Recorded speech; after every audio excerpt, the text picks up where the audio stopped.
but my security comes from God. I have to trust that at the end of the day, I just am responsible for my efforts, and He's responsible for the outcome.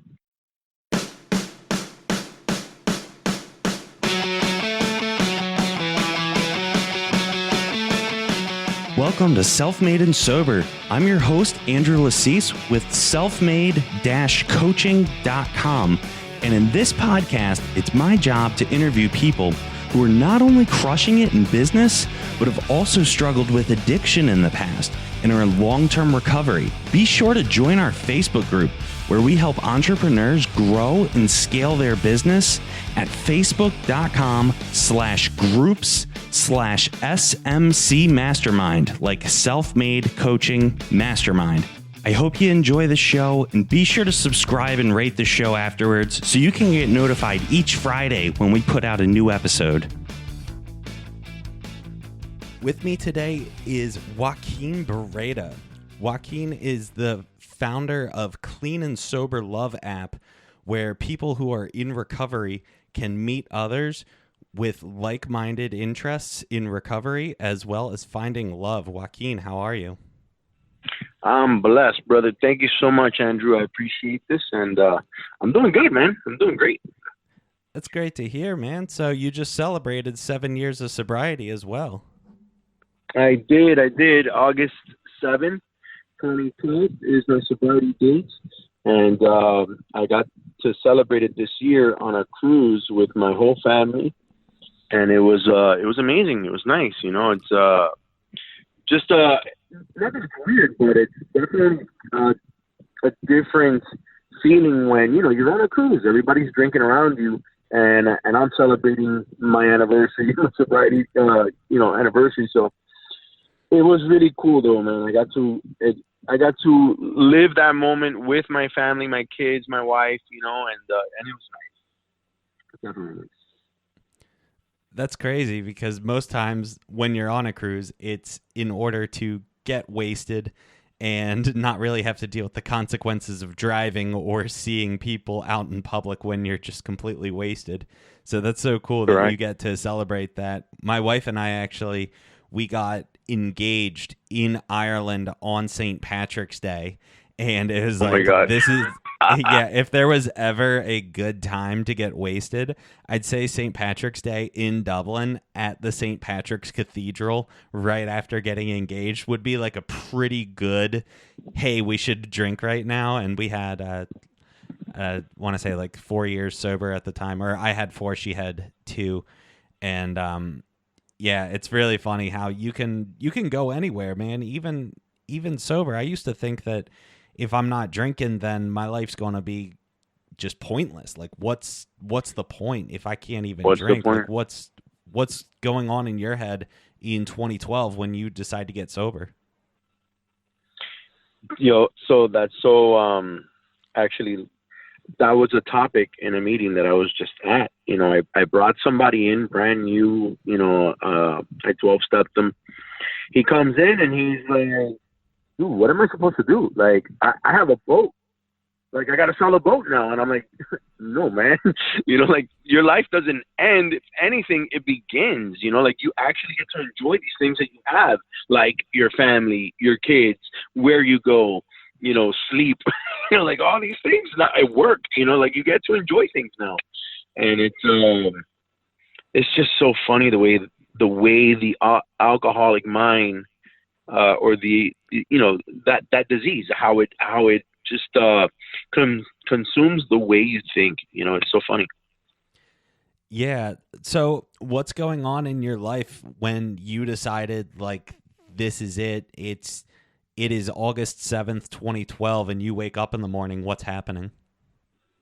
Well, listen, so I'm going to back up a lot, because it's important that you get a full understanding of where my life has been, because it hasn't been easy, although I am grateful for the difficulties and the losses. But I do have to explain it only because it's important that anybody listening identifies, right? So, I came from a family where my grandfather was super Spanish. I my mother worked hard, and my grandfather drank. He drank really hard, and there was a lot of that Spanish discipline. And I'm it's I say Spanish discipline. I mean, look, we all have it in all of our cultures. You know what I'm saying? We all get our ass whooped, but that's all I knew. Like I grew up in a Spanish church, so my grandfather drank alcoholically, and I just kind of did what I knew, and I started drinking at a very, very, very early age. I think I started drinking alcoholically at around the age of 7, where I was hiding in my own closet drinking. So I went into a treatment center when I was 13 years old, my first one, for some pretty hardcore drugs. Like what happened to me is definitely different from the way it usually happens. I got caught up in the wrong things very, very early. So to make that long story short, I was in a treatment center when I was 13, 14, around there, and went to 3 of them in that 1 year. And I was introduced to the program of Alcoholics Anonymous. I was introduced to Narcotics Anonymous. I was with, therapists and all that kind of stuff. And all of that was cool. Like I got it. It helped me to mature very, very quickly. I grew a bond with my mom that was really strong, and all of that. I went back to high school, and I'm that kid, I'm the kid that everybody knew that I came out of rehab. So like I kind of had this fame, not good fame, but I thought it was. And and I went back to getting high and all that stuff, and it was actually it was almost like I was rewarded, So I played trumpet, and I did really well with that. I went to college, on a scholarship, and around that time my mom died, so I dropped out, and my life really went to shit. Like around right when I was 18, I just started going to jail a lot, and when my mom passed, I was a fucking mess. Like it was really, really bad. Now I was again introduced to Alcoholics Anonymous when I was 24 years old. A buddy of mine that got locked up came out. He had done 5 years, and he got out, and he went to my house, and he saw the condition that I was in, and he was like, man, you need help, and so he took me to Denny's. I had a cup of coffee. I started crying, and he took me to a meeting. And I wish I could say that that's all she wrote, but the reality is that yes, I was willing to do whatever it took to get sober, but that kind of wore off, after a couple of years. And I have found in all of my years in the program that kind of happens a lot. So I dove in. I was 24 years old. I've never had a job. I only sold drugs. I had a house that my family left me. And I find a sponsor, right? Somebody that I kind of knew from outside of recovery. And then I see him in, the meeting. And I'm like, oh my God, so we hit it off. And he had everything going for him, man. Like everything. Like he had a nice car. He was fit. People liked him. He was charismatic, businessman. Like he had all these things that I've always wanted, and so I asked him to sponsor me, and he became my mentor, my sponsor. I mean, we were inseparable for a long time, and we got into business together, and I stopped doing the important things, like going to meetings or picking up the phone when someone was in need. Those were like the 2 big things that I stopped. I also stopped being honest with myself. When you consider what the principles are, I stopped that, I wasn't honest with myself when it came to things that I was doing in business and whatnot. So after 3.5 years, I relapsed. Now, at this time, I met the woman of my dreams. We were going to have a baby. things were moving really fast. I was doing very, very well in business from someone who never had a job. Now, I had houses. I was in the real estate business, so um, it was just a whole different thing. And then I also had, this music has always influenced me. And at this time, it was the time of like super gangster, like bling hip hop, like Rick Ross and Lil Wayne and all this shit. So like I had that pumping in my ear, you know, thinking that I'm some sort of a boss, I mean, yeah, was a boss. I had a business and I was doing really well, but it was You like, literally were a boss. yeah. I was just full of shit. You know what I mean? Like it became something like, look at me and look at what I am and look at what I got and I'm the shit and look at what I've done. Kind of just mimicking what they were doing, and it was bullshit. It was a facade. Like like I wasn't all that either. You know what I mean? But in my own mind, I was so fucking sweet, and everything came crashing down. I relapsed. This poor woman who I met, who met the sober me, who wasn't that bad, now is faced with this. I mean, I was a demon. Like it was like I was possessed. Like from one day to the next, like the light switch. And I went into this relapse for the next 6 years. Now, as a business owner, my story is not. I was never under the bridge. That wasn't my. I wasn't that guy. I was very functional, very high functioning. I jumped into another business when the real estate business took a shit. And this was like in '06, something like that. I jumped into another business and did very well with it. Commercials, billboards, buses, bus benches. Talk about a big ass head, ego, all of that shit. My business got up to about like $1.2 million a year. So you really couldn't tell me shit. Like there wasn't anything you could tell me. I knew everything there was to know about AA, and it was like I mastered it. Like I was like, look, I know now that I cannot go smoke crack anymore. So I didn't do that no more. I snorted cocaine, and I would never drink, Old English. I'd only drink Scotch, 18-year, because it was about that shit, and that ran for about 6 years, pretty hard. Houses, cars, and making babies, and just, hostage situation at my house. In 2012, I was at the lowest point as far as emotionally. Functionally, my business was probably at its highest point. I didn't even really work. I'd pop into an office that had a bar, and all of my business meetings were in strip clubs. And the feelings at home, my wife just,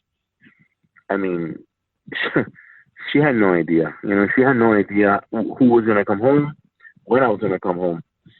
And I just, like, I hated myself, but I couldn't stop either. Mm-hmm. And so I got a DUI. I got my first DUI. I was at this bar. I had been doing a little day drinking, very classy though, just scotch, and and with an attorney, and I thought that, that was the, whatever. I thought that was the life, and so anyway, I leave this bar. I had a Maserati at the time. I jump in the Maserati, I jump on the expressway, and boom, I hit somebody. And if you would have seen me and heard me, anybody would have slapped me in the face. I'm telling the cop, listen, you don't know who I am. I'm this, I'm that, I'm this, I'm that. And the cop was like, okay, well, tell everybody when you get to the cell, Oh, man. Oh, yeah. Don't you know who I think I am? Don't you know who I think I am? So I go to jail, I got a DUI, and I'm out on bond, and I got another DUI. Like within a month, I got another DUI. Wow. They revoked the bond. I'm facing now, some time, and like I it was God's always spoke to me, right? Like I've for whatever reason, I don't know why, I really believe that he has. I have a special place in his heart, like because I should be dead, man. Like if I I got what I think deserve, all of right? us should be dead. I feel like that's like the No, running trend of every person I talk to in recovery. It's like, if I got correct. what I deserved, I'd be dead. If I got what Ah, I deserved, I'd be in jail for life. I feel like correct. so many people were very, very blessed to be on the other side of it and being able to look at, like you're telling your story about how you got a DUI and then you got another DUI. And, this is over 7 years ago. So now when you're talking about it, it's like, man, I was insane. Can you believe this? What are you thinking when you're getting your second DUI? So like it's all funny because like at that moment, like I was so emotionally bankrupt, right? And it was almost like I was thankful. So here's what happened, man. I go to jail, I'm in there, and now I'm gonna do some time. And this guy asked the typical question, when you go to jail, they ask, so what are you here for? And I tell the guy, bro, I'm a fucking alcoholic, man. I got 2 DUIs, and he said the typical AA shit. He said, no kidding. Well, I've been sober by the grace of God for 11 years, thanks to the Fellowship of Alcoholics Anonymous and the 12 steps. And I was like, you've got to be fucking kidding me. Go kill I look, yourself, dude. yeah.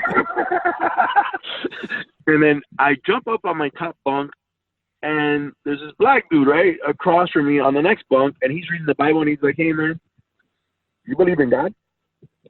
And I got off my bunk, man, and I said, yep, I do. And I hit my knees, and I did this prayer. Now, look, I've done this prayer like 1,000,000,000 times, God, please help me, and if you do this time, I promise I will. So I did that one, right? I said, God, listen, this time, if you get me out of this one, but the difference is that this time I said, but if you get me out of this one, I promise I'm going to serve you forever. And I don't know where that came from, but it just came out, and I knew at that moment that I had to serve God. Now, I'm not a really religious person, although I am super Catholic, like I'm in my faith and all of that, but I'm not, like I don't go to church every day, and I don't do like all that kind of stuff. So when I said that, I don't know. I just like I knew that part of my life had to change. I was a very selfish person. I only thought about myself. I never considered my kids, my wife, people around me, business people. Like I never really considered anyone. And so whatever, I go to the judge, and the judge is like, give me a good reason. Give me a good reason why I should have not go for 5 years. And I said, look, Your Honor, I don't really have a good reason, man. Other than if you give me the opportunity to get the help that I really need, like I really need help. If you get me the help that I need, I promise you I can help other people. And she said, okay. So she put me on house arrest in a treatment center for 3 months, and then 5-year probation. And I went to a treatment center, and I told the therapist the fucking truth. I told her, look, I'm selfish, and I'm an egomaniac, and I'm super rotten. I'm very dishonest. I'm all these things.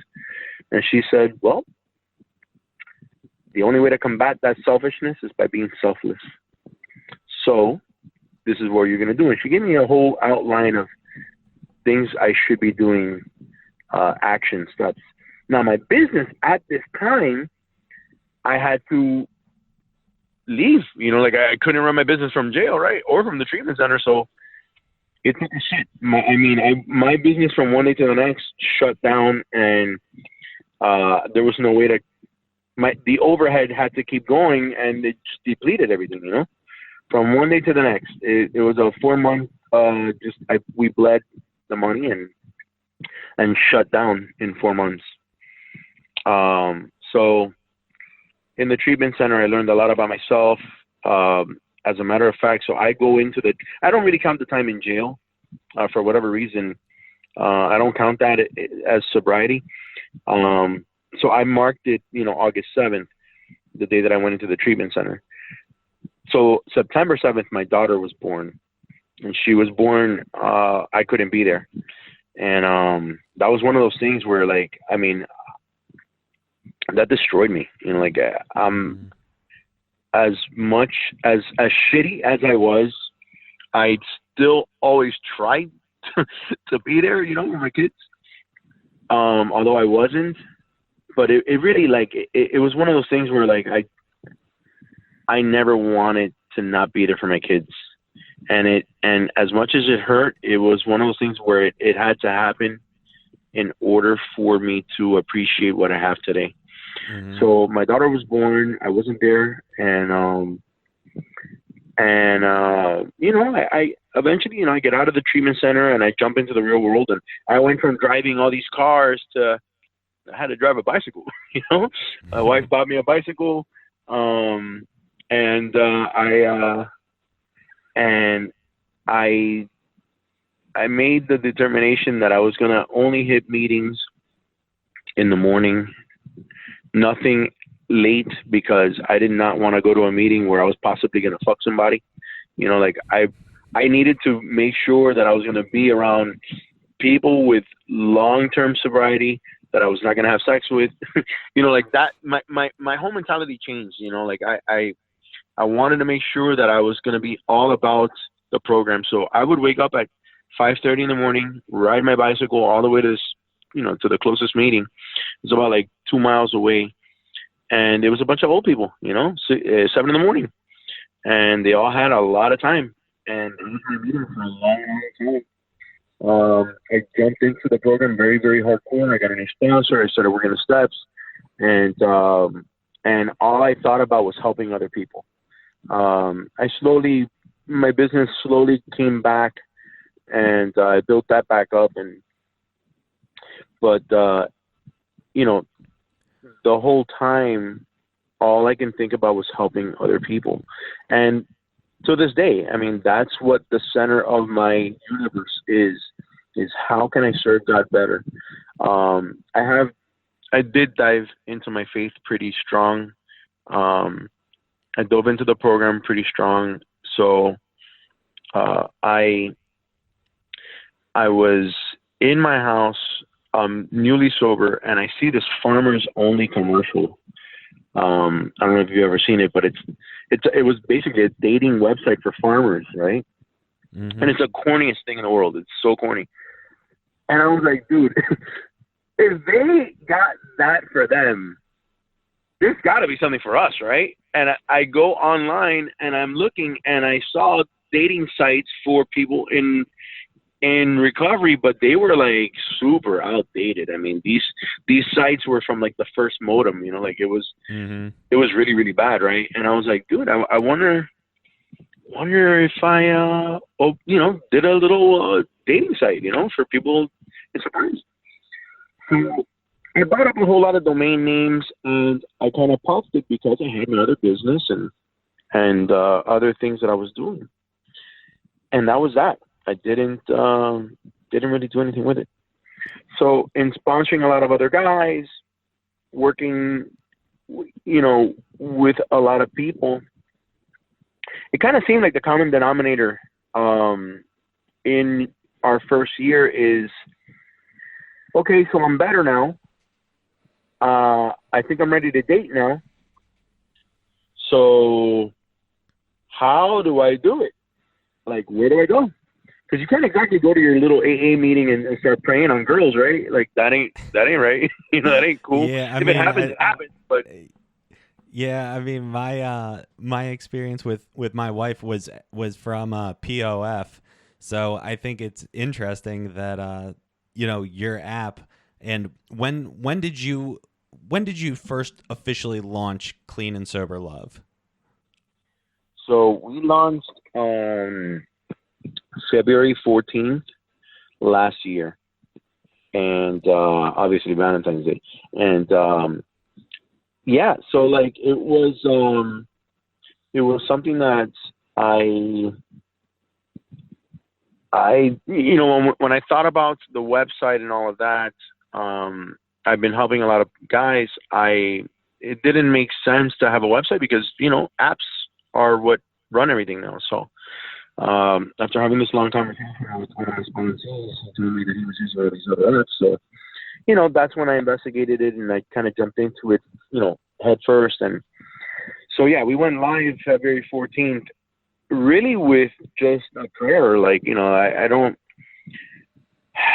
just wanted to do something good for people in sobriety, and have the platform where you can date and meet new people all around the world. So we went live and we had a really good response, immediately. It's been growing at a rapid pace. We now have 20,000 users around the world, which, in hindsight, it's not a lot, it's really not a lot. But I mean, how many people put out apps that have zero or only have their friends download it? Or, I mean, right.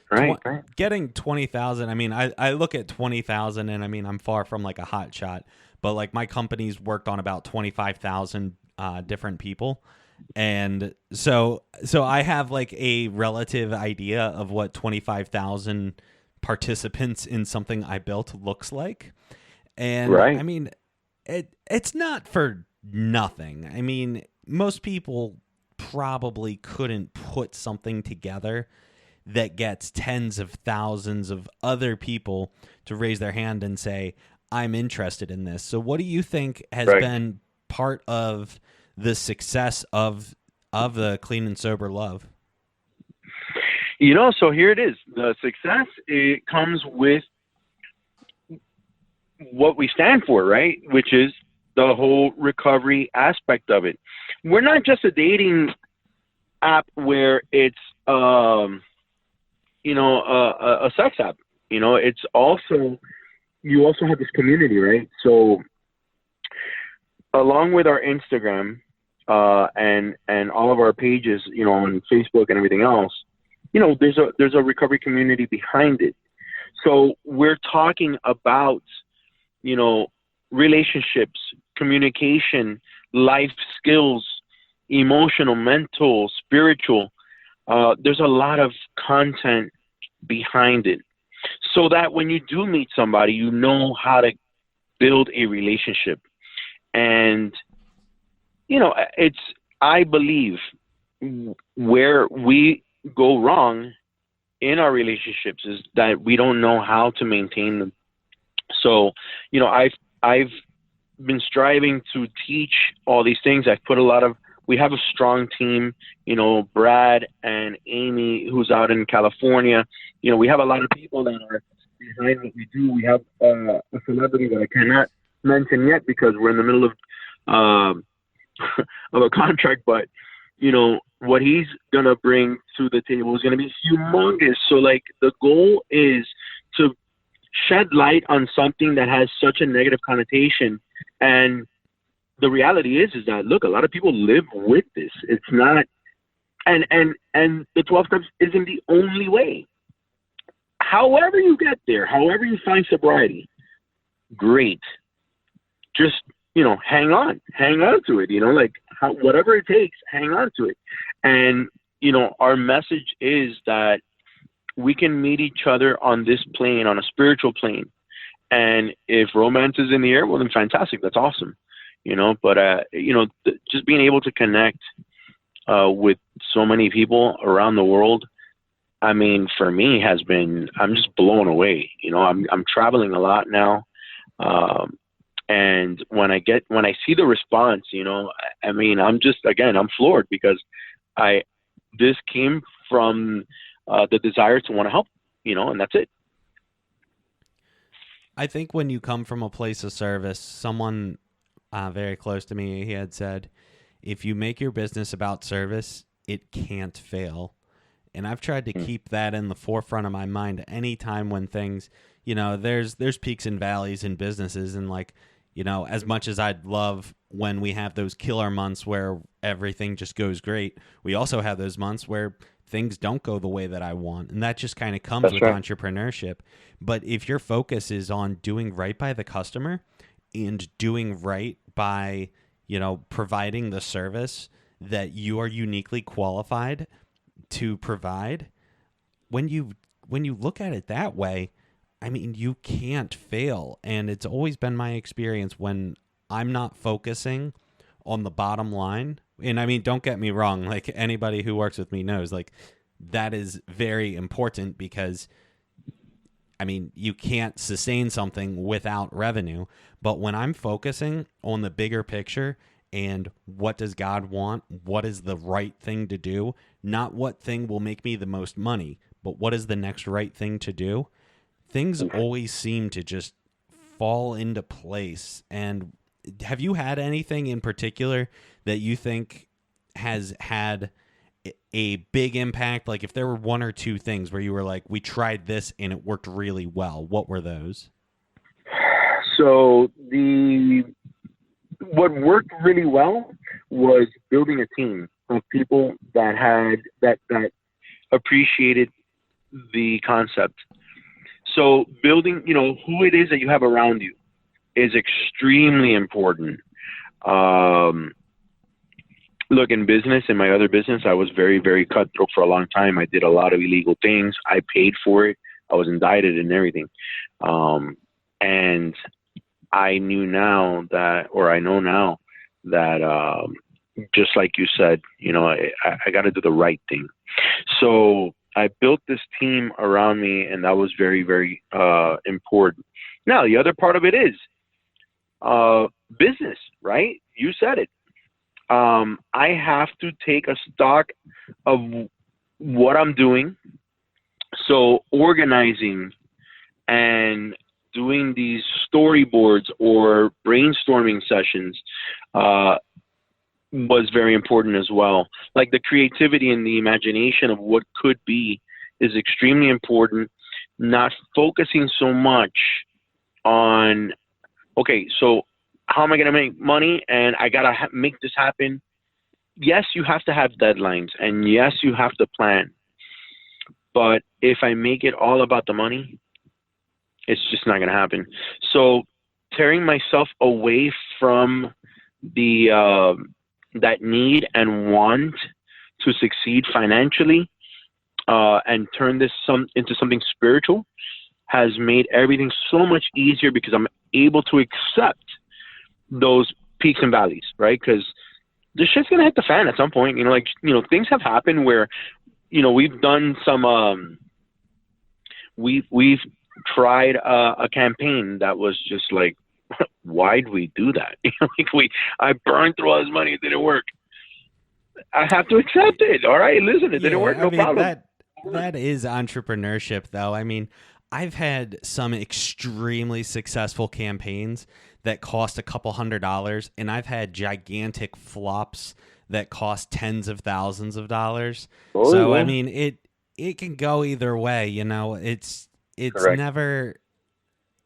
I think that you gotta just be willing to take the risks. And I mean, that's, if you're an employee for somebody, it's because you don't want to be taking risks and have your Correct. income fluctuate and have to deal with all the stress of all these people who are counting on you. Like the whole idea of being an employee is you don't get to deal with any of that.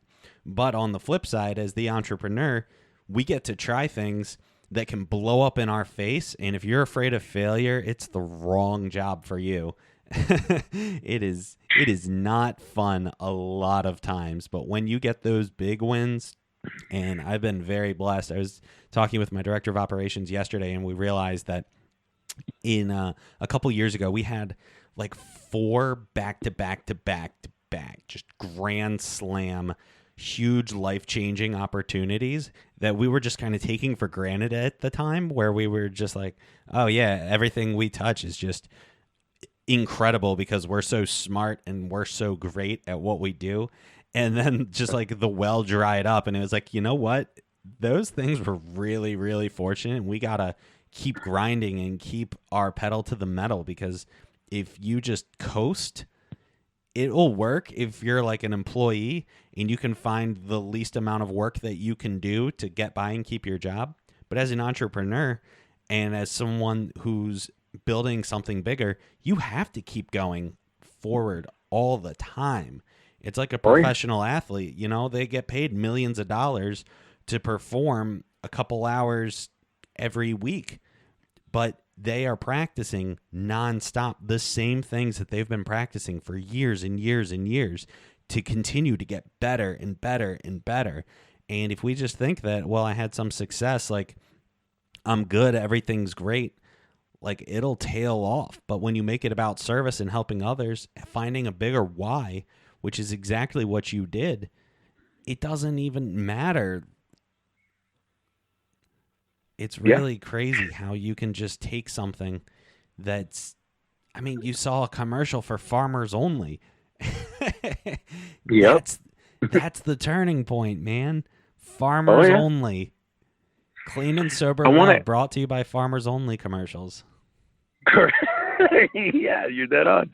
Listen, I want to talk about that. You mentioned the security, right? So like if you're an employee, you want that job because there's job security. This is what you're going to do.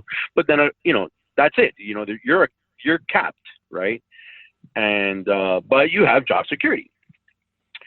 And I think that that's almost like fear-based. It's also the illusion of security. I've fired hundreds of people, and I was never afraid of being the one that gets fired. Like, I've been afraid of going bankrupt and losing everything, but never was I afraid of getting fired. Right. So, you know, now with the way that I guess my approach to this is that my security is in God. Like, if I trust in God, I'm going to be fine at the end of the day, no matter what happens. I mean, especially where we come from, if we were able to dodge that bullet, dude, then whatever. I lose money. You know, like, that's where I'm at today, you know, but my security comes from God. You know, I have to trust that at the end of the day, I just am responsible for my efforts and He's responsible for the outcome. And with that mentality, I'm at peace and I allow for things to happen, good and bad, you know? So, yeah, man, I'm happy, bro. I'm happy. Yeah. I'm a happy guy today. It's such the right mindset to have. And Joaquin, we could go on forever, but in wrapping up, where can people find you online to learn more about your app and the things that you're doing? Awesome. So check us out on Instagram, Clean and Sober Love. You can download the app on the App Store, the iOS App Store. So for Apple, just App Store, Clean and Sober Love, or Android, you know, the Google Play Store, same thing, Clean and Sober Love. We have a website that also takes you to the app so you can download it. Now, here's something else I want to tell you. We have a directory that we just launched. The directory is super duper important because this is where people are going to find your business and find you. So if you have a service that you provide, if you are a sober coach, if you have a treatment center, outpatient, if you're a therapist, if you have things you want to sell, you know, if you're a real estate agent, you know, on our directory, you can post what it is that you do. There's different categories. You just hit the plus sign. And for a small fee, you know, you can post your what it is that you're trying to sell, whether it's yourself, a service, or a product. So check that out. It's on the app. You have to download the app. The new version came out, and look out for their commercials. They're going to be coming out pretty soon. Like I said, you know, I'm going to drop some pretty cool information. I'm going to send out a big email blast when we lock down the celebrity that we've been talking to, and I'm very excited about it, man. We're looking at some really cool stuff ahead. So Yeah, man. Thank you so much, Andrew, for everything. That's awesome. All right, everyone, be sure to check it out, especially for those who are looking for love. I can tell you firsthand from being in recovery and trying the apps where, not having someone that has that connection, it's very, very difficult. So knowing that you're coming from that place of recovery, spirituality, it's such a great thing. Joaquin, thanks for being on the show. And guys, if you enjoyed it, check out the Clean and Sober Love app. Check them out on Instagram. Be sure to rate and like the show. Tell your friends. And I appreciate you, Joaquin. We'll talk later. Thank you, brother. God bless, man. Bye. Thank you so much for listening to Self-Made and Sober. Be sure to join our Facebook group at facebook.com/groups/SMC Mastermind, like Self-Made Coaching Mastermind. I hope you enjoyed the show, and be sure to subscribe and rate the show so you can get notified each Friday when we put out a new episode.